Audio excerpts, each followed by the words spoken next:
Only Sky presents A New Kind of Atheism Already Exists in America, If You Look Closely, by Hemant Mehta. In an essay for MSNBC's website, columnist Zeeshan Aleem calls for a new style of atheism that could address both the growing threat of Christian nationalism and the decline in community that's been hastened by people leaving organized religion. The first point about Christian nationalism has been repeatedly discussed on this site. It's a very real, very troubling phenomenon that affects us all. Between Supreme Court rulings that favor religion over non-religion, and Christianity over other religions, and government officials making no secret of their theocratic fantasies, we absolutely need to push back against the dangerous threat of Christian extremism and protect church-state separation.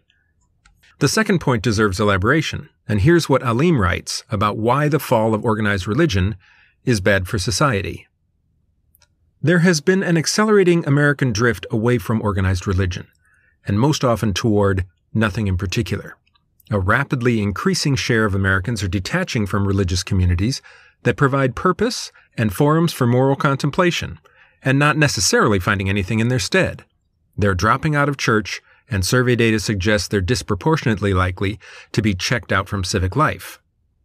Their trajectory tracks with a broader, decades-long trend of secular life defined by plunging social trust, faith in institutions, and participation in civil society. Aleem isn't wrong there. People have been less inclined to be part of any community for a while now. I feel like this is the right place for the obligatory mention of Robert Putnam's Bowling Alone, written in 2000. While traditional forms of civic engagement may be dying out, however, other forms of community have cropped up. There's a much larger debate to be had about whether they're substantively as useful, but it's not like people leave church and ditch the concept of friendship and rallying around shared causes. Aleem says a stronger atheist community could address many of these problems. Consider the legal side of things. Couldn't atheists spur a movement that fights back against Christian nationalism? Aleem says, an organized atheist community can help agitate for and finance a secularist equivalent of the Federalist Society, the right-wing legal movement that helped populate the federal courts with hard-right jurists and helped get us into this mess, to act as a bulwark against theocracy. There has been zero, and I mean zero, innovation in the doctrine of separation of church and state in the last 50 years. Jacques Berliner Blau, a scholar at Georgetown University and author of Secularism, The Basics, told me. Atheists who consciously believe in their worldview have a particularly urgent interest in helping to lead a legal and political movement to protect against theocracy. This kind of enterprise is not only for atheists. It should appeal to anyone with secular and liberal inclinations, and it's a space where there is opportunity for coalitions with people of faith who don't think religion should shape American politics and laws. But atheists can play a key role in sounding the alarms if they articulate themselves as citizens whose rights must be respected." Unquote. The idea that atheists ought to create a liberal version of the Federalist Society is almost comical because, 1, we don't have the money, which is acknowledged in the piece. 2, there is quite literally a humanist legal society, which could use more money. 3, there have already been other attempts to do exactly this, which just don't get very far. 4, it's a lot harder to unite a big tent of progressives under a handful of ideas like conservatives have been able to do with their simple philosophy of, if they're not like us, screw them. Just make their lives worse and say the Founding Fathers wanted it that way. But broad support for church-state separation is indeed popular, and guess what? There have been coalitions with people of faith. The Bremerton case, involving the football coach who wanted to perform coercive prayers at midfield after games for a large audience, was supported by a wide array of religious, non-religious, and civil rights groups. Another recent case, Carson versus Macon, which was about the legality of state funding for private religious schools, saw a joint amicus brief written by Americans United for Separation of Church and State, the ACLU, the Baptist Joint Committee for Religious Liberty, the American Humanist Association, the Hindu American Foundation, the Evangelical Lutheran Church in America, and the Sikh Coalition. That's just one brief. The point is, when it comes to our legal system, atheist groups routinely work with religious groups to advance their shared goals. This has been a regular practice for many, many years now. Atheist and church-state separation groups are allies of progressive religious organizations when it comes to defending actual religious freedom. That's not a pipe dream. It's happening right now. What about the social aspects of religion? Aleem says we need secular spaces that provide the benefits of religion without God.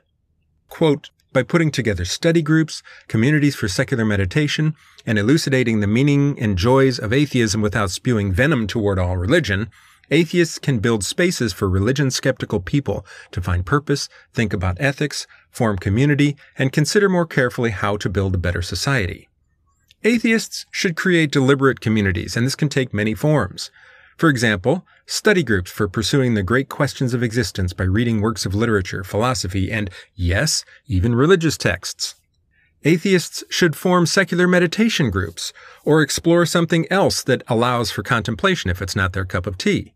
Unquote. I swear Google is not that hard to use.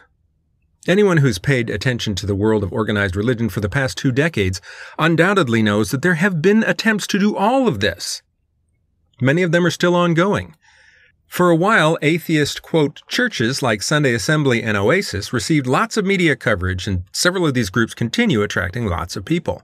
They focus on the positives of a secular outlook, rather than tearing down religion. There are also communities for secular meditation and dealing with addiction without resorting to religion, and a network of secular therapists, and a charitable organization that does good without God. They all exist. They've been doing this work for years, if not decades. They need financial support. It's a running theme here. There's also, you may have heard, secular humanism. Greg M. Epstein, the humanist chaplain at Harvard and MIT, also took exception to the suggestion that atheists ought to do, quote, exactly what I just spent a decade working on, and more importantly, what dozens if not hundreds of wonderful leaders I know are still working on, unquote. He added that the request being made of our movement is simply unfair. Quote, after having personally spent well over 10,000 hours and well over $1 million of donors' money to help mobilize thousands of non-religious people toward popular, positive, community-oriented programs, I've come to the conclusion that it's not really fair to ask us atheists as social entrepreneurs to turn water into wine. Yes, we do great work, and it's very important for people to continue to back that work financially and with time and moral support. But what America really needs, leaders and citizens who can learn to sacrifice for one another to build a more compassionate, inclusive, and equitable society honoring all rational beliefs, religious and secular, along the way, unquote. So if the critique of atheism is that we're not providing these resources, that's just not true. The resources are out there. They often lack the support they need to thrive, and sometimes, yes, they fail for other reasons as well, but they are out there. Finally, Aleem says he's been disillusioned by the myopic focus of the new atheist movement that got so much attention about 15 years ago. That's why he'd like to see a strong, secular movement that goes much deeper than those writers did back then. Quote, on the other hand, I found that the new atheists caricatured religion and neglected to consider all the nuances of religious belief and the positive role it could play in people's lives. This group was so fixated on religion as the root of all evil, and Islam is the most evil of them all, that it failed to understand how Islamic terrorism might not just be about religion, but also the specific political agenda of a group of extremists. As a leftist activist and as a person who knew many liberal and fairly secular Muslims, one of whom spurred me to become an atheist, I found this political tilt repugnant, unquote. That's a fair criticism. It's one that's been made many times by other atheists.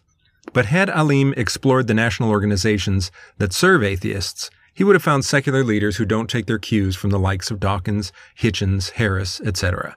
They are proudly diverse. They are much more inclusive of women and people of color. They work with religious groups when it comes to shared interests. They are less interested in tearing down religion than lifting up atheists who need their help.